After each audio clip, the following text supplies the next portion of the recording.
What is going on, ROI Podcast listeners? We have got a great show for you today, and the topic is going to be all about scalability. How do you scale the business, do it responsibly, and avoid the trap of sliding off the rails into the red? Well, we have a Kelley School of Business alum and most recently author Brent Tilson, who is one of the very few whose book has been published by Forbes. So really big deal, and we're awfully excited to have him in this value-packed episode of the ROI Podcast.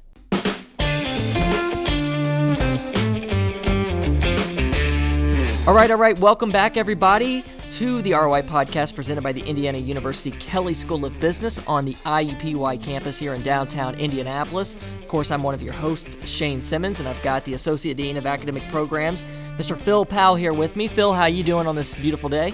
Shane, I'm doing wonderful, and I cannot wait to share with our listeners these insights from Brent Tilson. He has written a marvelous book with great insights that enables very profitable and efficient business.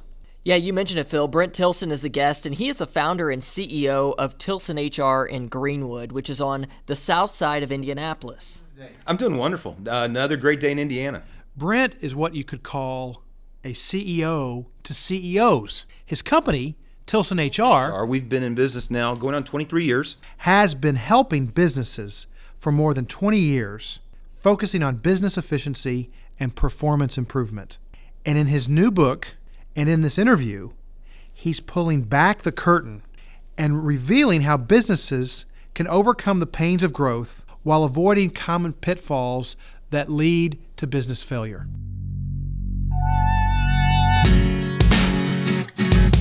That is correct. So Go Slow to Grow Fast, the title of my book, sums it all up. Over my many, many years of working with businesses, and both myself working in a high-growth business, at one point my business was the 11th fastest growing company in the country back in the 2000 time frame. Followed up the next year, another faster and another faster. So I was living it, but I was also working with businesses that were having the same success. And as I worked with them, what I realized was that all of them had these predictable growth cycles. And I was really trying to work with my fellow CEOs to help them anticipate and understand how to help them grow their business. And there's a traditional S-curve life cycle of businesses that many entrepreneurs and CEOs all recognize. And I was looking at that life cycle saying, how do I help companies not go into what I call the drama zone? Phil, I'm going to pause here for 1 second. Let's talk about that drama zone. What is that exactly for our listeners out there? A business enters the drama zone when revenue growth slows down or even stops, and the CEO really doesn't know why. There, because many companies spin out of control in the drama zone and end up going out of business or reverting back to prior business models, trying to salvage themselves and live. Brent says one problem many CEOs struggle with is the fact they spend too much time working on tasks that can be delegated. When that delegation does not occur, that costs the company real revenue. And this imbalance can lead to the drama zone we just talked about. You know, owners should be working on their business and not in it. And what I have found, and that's a very common saying in business today, easy to say, hard to do. Because just the day in, day out volume and speed of business makes it very difficult for leaders to truly step back, recognize what's important and what's not important. I call it materiality. And so for CEOs and leaders, when it comes to working on your business, you have to look at something that's in front of you and say, is this material to the impact of my business? And if it is material, then you need to focus on it. If it's immaterial on a day in, day out, someone else needs to be working in the business on those matters. They're important, but are they material? Let's go back to the S-curve for a moment. As we've mentioned, in that S-curve, you have ups and you have downs. At the bottom of that curve, you usually have an entrepreneur who has a few employees and the executive is still doing all the work. But when growth hits and begins to accelerate in full force, you have problems that arise. That's the pains of growth, and they're typically unexpected. All of a sudden, they have success, as you just said. There's success in the business and they're growing. And they quickly find out that their infrastructure isn't designed to maybe just even to handle the sales and record them in their accounting system. They don't have the production and distribution because they quickly outscaled what they possibly could do. So then they're scrambling to be able to meet those needs. And if they grow too fast, then they're trying to hire people as fast as they can. So what ends up happening is they start cutting corners. Hey, I'll just pay you under the table. I'll do this, I'll do that, whatever it takes to keep the company alive. Then one day they wake up and they've hit this inflection point and an order doesn't get made. An employee makes a mistake. The IRS knocks on the door. Something happens where the company realizes that we just don't have the infrastructure to support the sales. And they quickly start to spiral and try to figure out how to salvage themselves. Phil, that's when you have a mess on your hands, right? I mean, you think of growth as a positive thing, but sometimes that growth occurring so fast, you don't have everything in place. Exactly, Shane, and euphoria can quickly become anxiety. Growth may seem like a great thing, but in reality, if there are not processes in place to manage that growth and to achieve balance within the organization, you can develop real problems real fast, and you suddenly find yourself having to fight through them, having been unprepared to do that. Statistically, 50% of startups go out of business in the first few years. And if you go and look at all the stats that exist, you'll find that that's very hard to get past the first 5 years. I would propose and suggest that the reason companies, a lot of them fail, is just they don't have the scalability. They get into that problem, they start to have success, providing they have a good business plan, a good product. I mean, you have those that are just should never have started. So my goal has always been to talk people out of starting businesses. But if you have a business that you start and it's viable, I think a lot of them fail because they just don't plan for the future. So first and foremost, fast growth is not always good for the business, especially if you don't have the proper systems and processes in place. But of course, a listener's going to ask, what are those systems? What do they look like? How do you make yourself ready for growth? And I'm assuming that some of those systems or processes you have in place is you have to have reliable metrics that you can look at every month, quarter, annually, right? Absolutely, Shane. As they say, you manage what you measure, and that's very true. Metrics are necessary.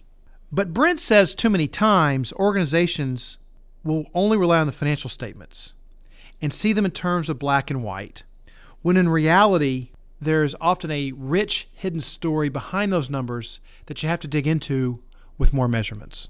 But the reality is the financial statements don't tell the whole story. They just tell part of the story, because if I were to take two identical financial statements, lay them side by side, one may have an amazing operation that can scale and succeed and double in size, while the other one has never invested in their infrastructure.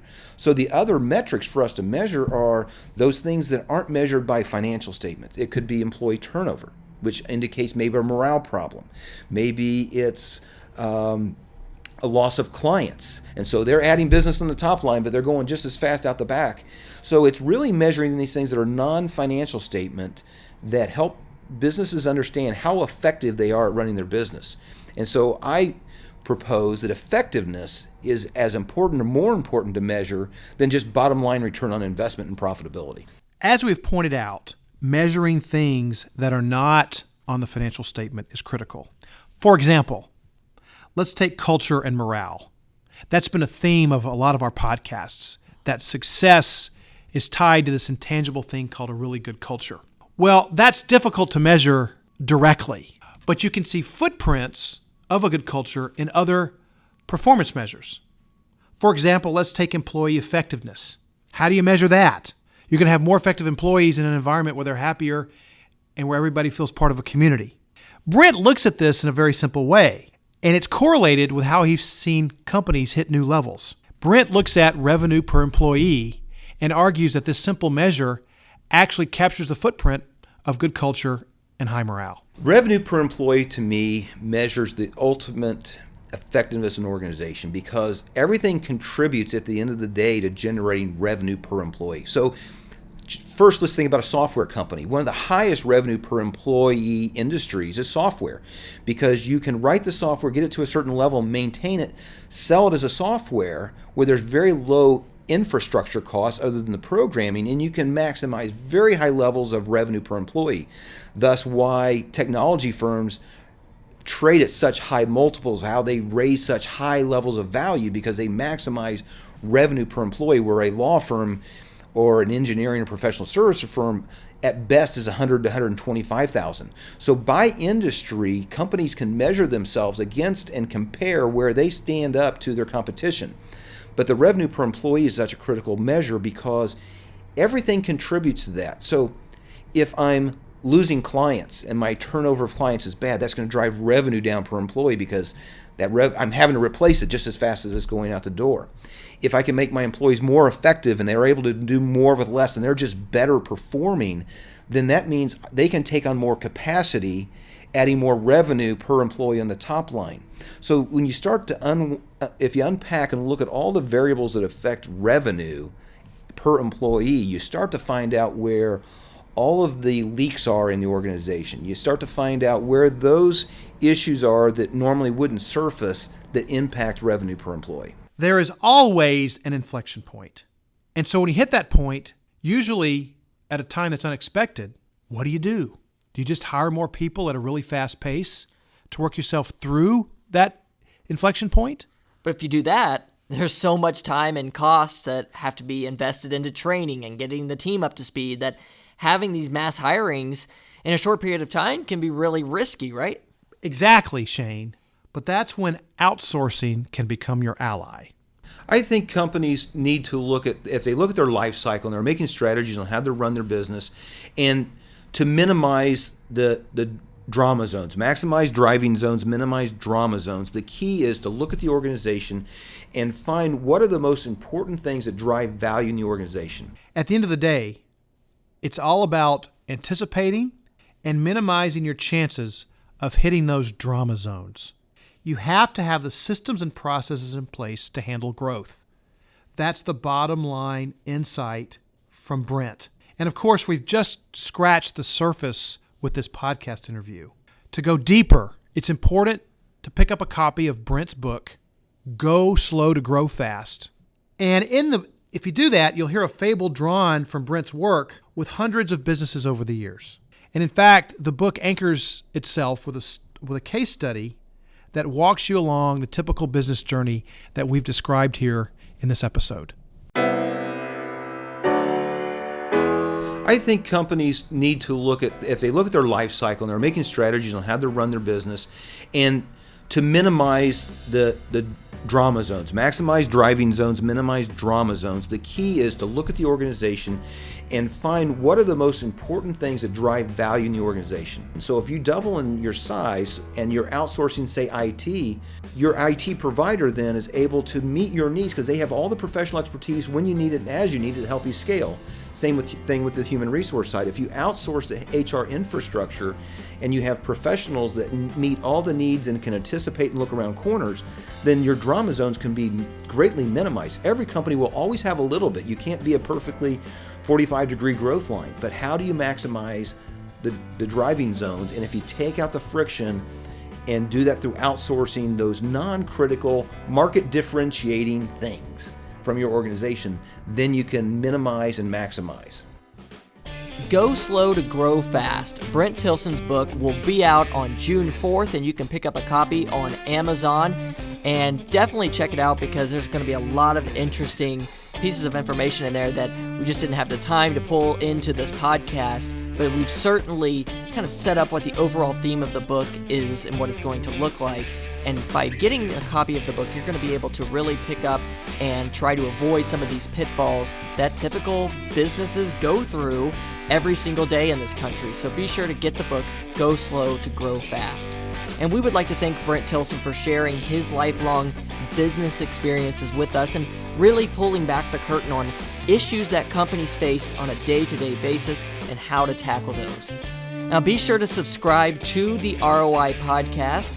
Leave us a review. Let us know how we're doing. And we'll be right back here next week with another episode of the ROI Podcast. Take care, everybody.